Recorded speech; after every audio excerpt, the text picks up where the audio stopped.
सर्वशक्तिमान पिता पुत्र और पवित्र आत्मा के नाम में आमीन। ख्रिस्त में मेरे प्यारे भाइयों और बहनों, प्रभु यीशु मसीह के पवित्र और मीठे नाम में आप सभी लोगों को जय यीशु।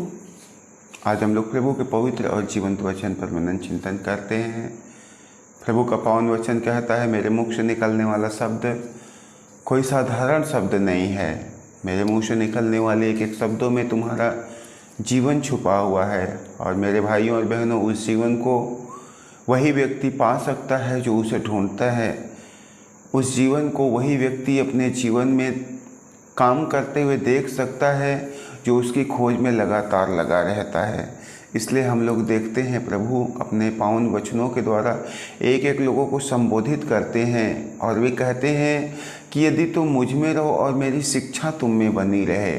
वे कहते हैं, धन्य है वह व्यक्ति जो हृदय से मेरे वचन नियम को चाहता है, दिन रात उस पर मनन चिंतन करता है और उस पर चलता है।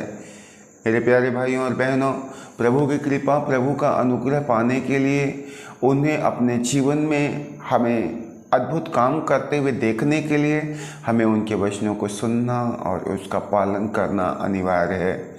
आज हम लोग देखते हैं धर्म ग्रंथ बाइबल में कि प्रभु यीशु मसीह ने उन एक एक व्यक्तियों के जीवन में अद्भुत काम किया, उन एक एक व्यक्तियों के जीवन में चिन्ह और चमत्कार प्रकट किया जिन्होंने उनके वचन को सुना और उसका पालन किया।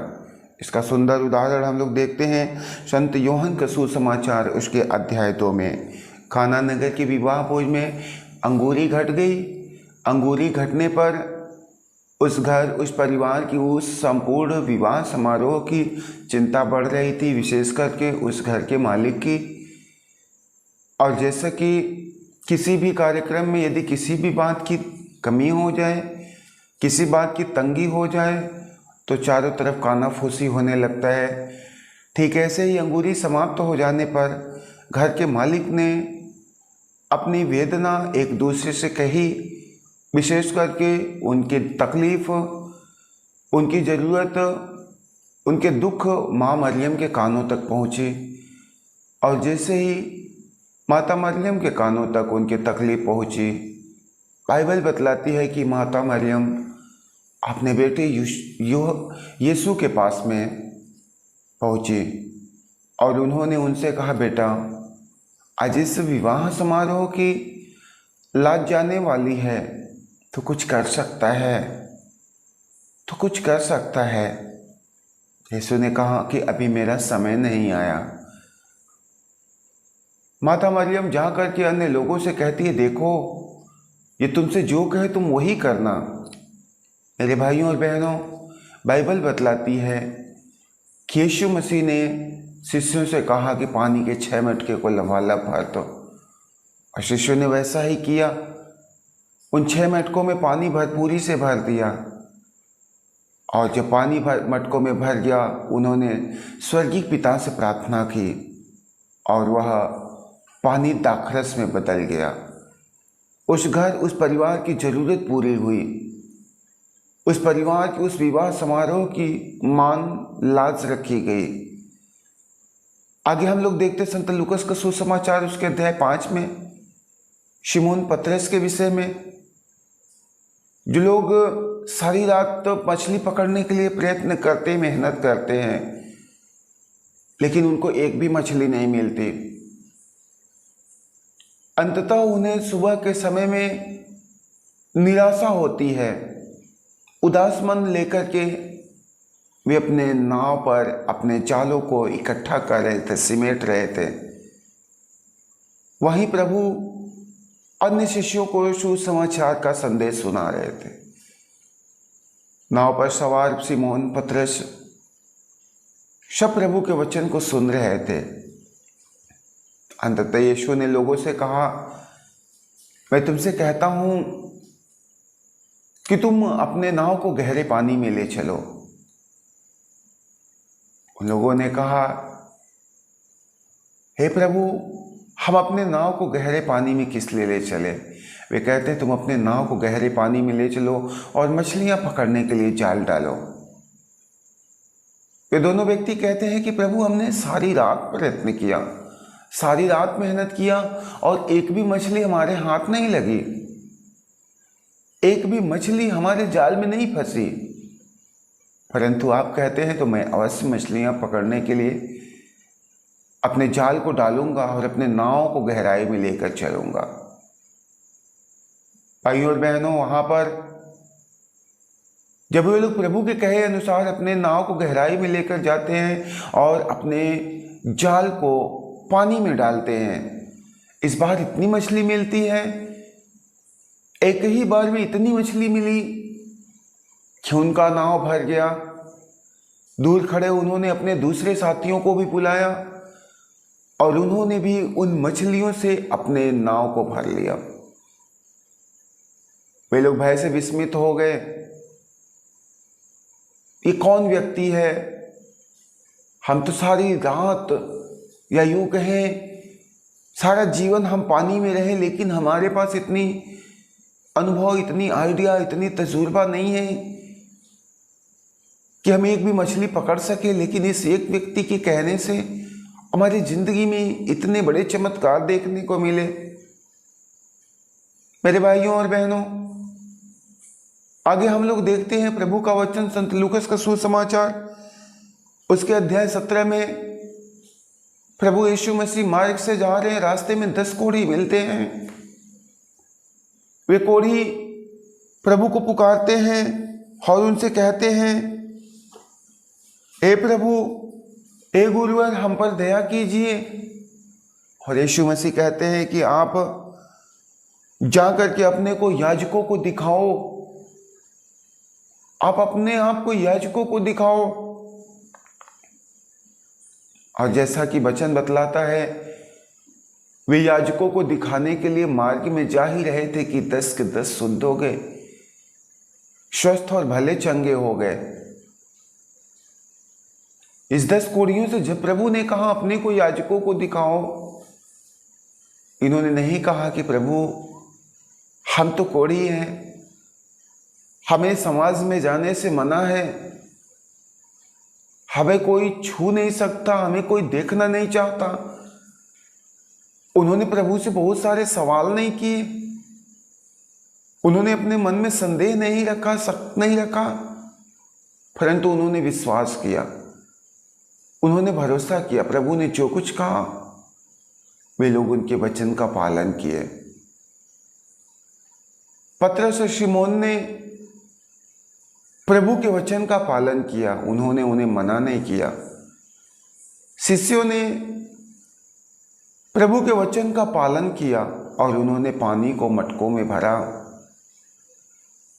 जैसा यीशु ने कहा वैसा सब करते गए। जितनों ने उनके वचन का पालन किया, जितनों ने उनके कहने को माना, उनके जीवन में चमत्कार हुई, उनके जीवन में अद्भुत काम देखने को मिला। आइए हम लोग अपने जीवन में इस बात को ढूंढें कि क्या मैं यीशु यीशु यीशु करने वाला हूं, मैं प्रभु प्रभु करता हूं, मैं मसीह मसीह करता हूं, या फिर मैं उस मसीह का पालन करता हूं, या फिर मैं उस यीशु के वचन पर चलता हूं, या मैं उस प्रभु की आज्ञा पर चलता हूं। मेरे भाई और बहनों, सिर्फ यीशु यीशु कहना काफी नहीं है, प्रभु प्रभु कहना काफी नहीं है। प्रभु ने अपने पवित्र वचन में कहा है, तुम में से जो लोग मुझे सिर्फ प्रभु प्रभु कह के पुकारते हैं, ये सब के सब स्वर्ग राज्य में नहीं जा पाएंगे, परंतु वही जिस मेरे स्वर्गीय पिता की इच्छा को पूरा करता है, जो उनकी आज्ञाओं का पालन करता है, वही स्वर्ग राज्य में जा पाएगा। आप कहां पर हो? क्या प्रभु प्रभु कहने वालों में हो, या प्रभु की आज्ञा का पालन करने वाले हो, उनके वचन पर चलने वाले हो? आज ये जरूरी है हम अपने जीवन में ढूंढे। हम चाहते हैं हमारे जीवन में भी शिमोन पतरस की नाई चमत्कार हो। हम चाहते हैं हमारे जीवन में भी 10 कोढ़ियों की नाई परमेश्वर का उद्धार आए। हमें अपने जीवन में उनकी आज्ञा का पालन करना है, उनके वचन का पालन करना है। मेरे भाइयों और बहनों, प्रभु का पवित्र वचन जीवंत वचन है, शाश्वत और सशक्त वचन है। वह किसी भी दोधारी तलवार से तेज है। वह हृदय और आत्मा की गहराई तक उतरता है और वह असंभव को संभव करता है। इसलिए हम सभी लोग अपने जीवन में ये दृढ़ संकल्प करेंगे, हम प्रभु के वचन का पालन करें, हम उनकी आज्ञा का पालन करें। आइए इस समय अपनी आंखों को बंद करके सच्चे हृदय से हम लोग प्रभु से प्रार्थना करेंगे। वे प्रभु से कहेंगे, प्रभु अब तक तो मैं सिर्फ आपके वचन को सुनता रहा, आपके वचन का मैंने पालन नहीं किया। अब तक मैं सत्संग जाता रहा, सारे सांसारिक कामों को करता रहा, सारे ढोंगों को करता रहा, सारे दिखावे को करता रहा, लेकिन वही काम नहीं किया प्रभु जो तुझे प्रिय है, जो पसंद है। तेरी आज्ञा का पालन नहीं किया, तेरे राज्य की खोज नहीं किया, तेरे धार्मिकता का काम नहीं किया। ए प्रभु, हम तुझे धन्यवाद देते हैं तेरे इस पवित्र जीवंत वचन के लिए। प्रेमी पिता, ये सत्य है कि संपूर्ण बाइबल जान लेना बड़ी बात नहीं है, एक एक वचनों को कंठस्थ कर लेना बड़ी बात नहीं है, परंतु तेरे एक वचन का पालन कर लेना बहुत बड़ी बात है। तेरे एक वचन के अनुसार जिंदगी बिता लेना ये बहुत बड़ी बात है। इसलिए पिता, हमें वचन के श्रोता ही नहीं, उसके पालन करता बनाइए। जिस प्रकार एक मरीज, एक पेशेंट डॉक्टर के पास जाने के बाद अपनी बीमारी का इलाज कराता, उनसे अच्छी दवाइयाँ लाता, जिन दवाइयों में सामर्थ्य है उस मरीज को, उस रोगी को ठीक करने की, परंतु यदि वह रोगी उस दवाइयों को खाए ना, वह स्वस्थ ना हो पाएगा, वह चंगा नहीं हो पाएगा। जिस प्रकार वह रोगी उन दवाइयों को खाता है और अपने जीवन में चंगाई का अनुभव करता है, चंगाइयाँ देखता है, ठीक उसी प्रकार हम कितने भी सत्संग में सत्संग क्यों ना कर लें, हम कितने मीटिंग क्यों ना अटेंड कर लें, लेकिन प्रभु जब तक हम तेरे वचन का पालन नहीं करते, हमारे जीवन में तेरी कृपा देखने को नहीं मिलती। इसलिए पिता, हमें तेरे वचन का पालन करने वाला बनाइए। हमारे मन में परमेश्वर अपने एक एक वचन को बो दीजिए। हे प्रभु, आज मैं विशेषकर आपसे प्रार्थना करता हूँ कि जितने भाई बहन तेरे इस पवित्र वचन को सुन रहे हैं, जो लोग इस समय अपने जीवन में पिता इस बात का निर्णय ले रहे हैं कि हम प्रभु के वचन का पालन करेंगे, उनकी आज्ञाओं के अनुसार जिंदगी जिएंगे, प्रभु उनके जीवन में चमत्कार करना। इस समय जितने भाई बहन शारीरिक और मानसिक रूप से रोगी और बीमार पड़े हुए हैं, प्रभु उनके एक दृढ़ संकल्प के कारण, एक पक्का निर्णय के कारण प्रभु उन्हें चंगाई देना। आज जिन घरों में, जिन परिवारों में विपत्ति रूपी, चिंताओं रूपी आंधी और तूफान चल रही है, प्रभु उन तूफानों को तो शांत करना। आज जितने लोग अपने जीवन में निराश और उदास हैं, उनके उदास जीवन में तो आनंद की हरियाली भरना। प्रभु आज एक एक व्यक्ति अपने जीवन में आपकी कृपा को अनुभव करने पाए। प्रेमी प्रभु, जैसे आपने जिंदगी के इस समय तक एक एक लोगों को संभाला प्रभु, सुरक्षित रखा, उसी तरह तेरी इच्छा, तेरी मर्जी पूरी हो जाने तक पिता एक एक लोगों को आप संभाल के सुरक्षित रखना। हम यही प्रार्थना करते हैं, पिता, पुत्र, पवित्र आत्मा के नाम में मांगते हैं, आमीन। सभी लोगों को जय यीशु।